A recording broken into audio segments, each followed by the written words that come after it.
we have a very good spread of MLB lines on Thursday, so let's just jump right into them. And one of the ones that I really like is this Brewers Phillies series that we have had so far to start off. Both of these games have been one-run games. They're playing right now as we do this podcast, and it's a one-run game in the sixth inning, 5-4. And I kind of expect it's gonna stay this competitive. However, the Phillies won the first two. They're leading in the game tonight, but the Brewers have Woodruff on the mound tomorrow. And Woodruff has been the Brewers' ace if it wasn't for Burns. Woodruff has also pitched very well for Milwaukee, and so Milwaukee at minus 120. I like them in a matchup that has Woodruff versus Wheeler. Wheeler is a guy that has a 3.5 ERA compared to the 1.8 that Woodruff's boasting right now. Gives the Brewers bats a little bit of an extra opportunity to get out ahead and give Woodruff a little bit of a lead before the bullpen would come in. So give me Milwaukee. I don't think the Phillies are going to sweep this series.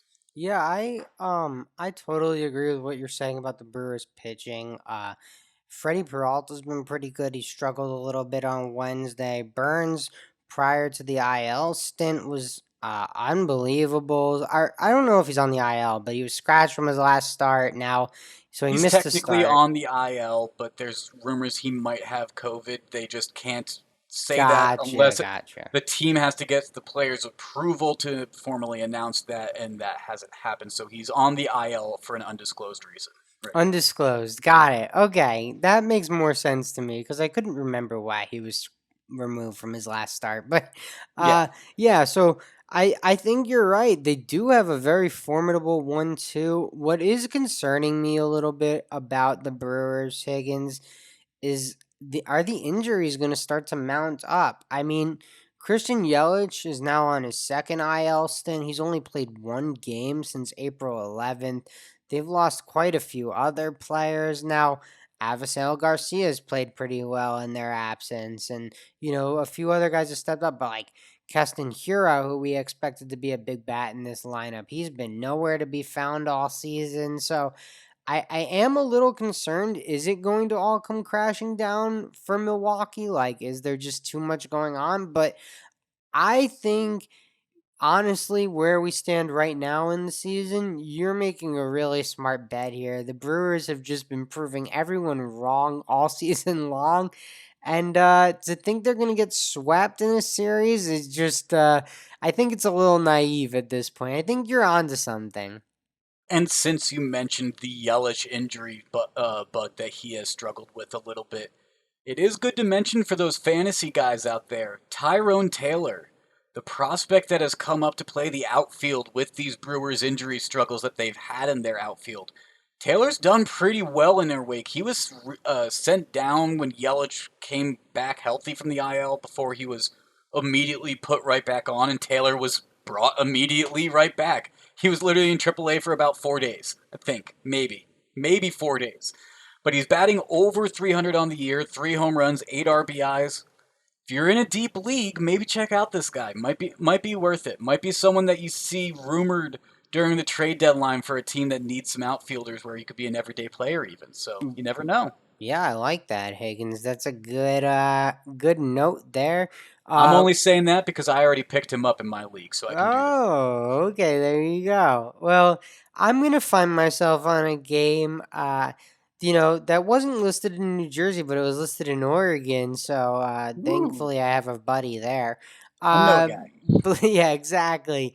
Blue Jays Athletics. I think the pitchers are gonna be Hyunjin Ryu, who's making his first start off the IL, and Mike Friars, who hasn't been great this year.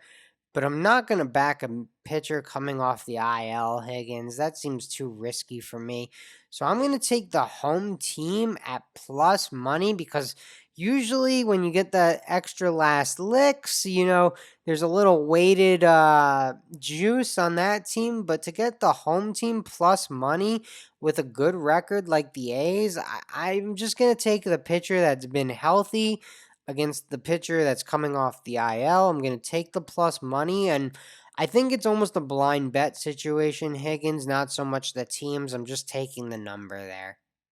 That makes a lot of sense. Everything that you just said there lines up perfectly. I think the Athletics at plus 115 at home is some great value, especially considering they're at home. And you never know if that line could flip by Thursday morning. So take it at the plus odds while you got it. Absolutely.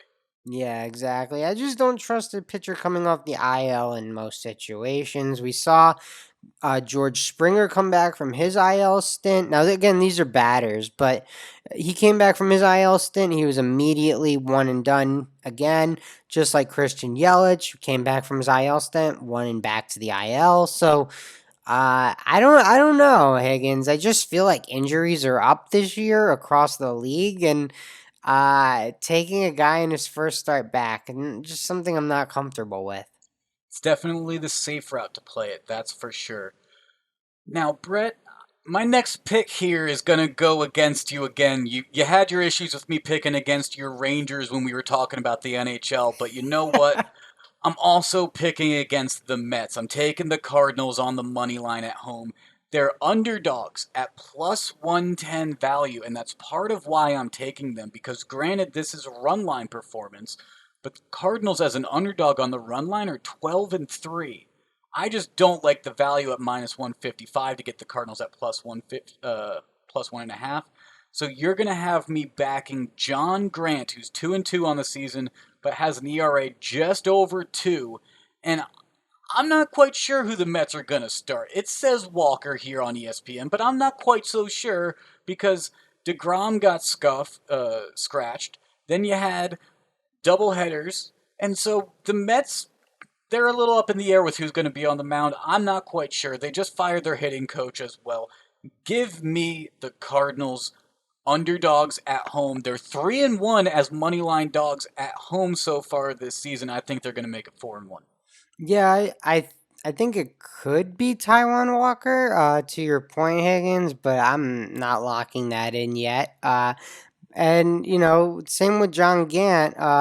The double header thing, it threw everything off. Now it's an early game, so you played two yesterday. You got an early game today. They might need a guy that can eat more innings than Gant, who's kind of like he's almost like their stretch guy, like that they they have in there. So it's going to be an interesting game, Higgins. I have no feel for it, but I would definitely say bet against the Mets because they have been disappointing thus far, and I'm a fan, but I'm a pessimist, I guess. So I'm the opposite of a fan. I'm just like a guy that gets really upset every day about the Mets. The Mets are also winning 7-2 right now as we are recording this, Brett, so they may break a Cardinals 6-game winning streak. Do the Cardinals Uh, refocus after that loss against the Mets on Wednesday night and potentially get steal a win on Thursday? I think so. Give me the Cardinals here in this scenario. all right. I'm not gonna hate it, Higgins. Whatever. You want to bet against my team in May? Fine. Maybe I should parlay my two bets against your team. Just like the Brett misery bet. Okay, fair The enough. against Brett parlay. Uh, you probably win. My teams don't win very much.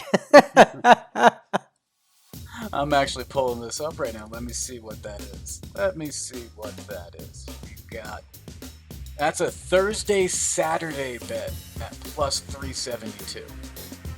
Well, God bless you, Higgins. Good luck. I'm not gonna take it. I'm not gonna take it.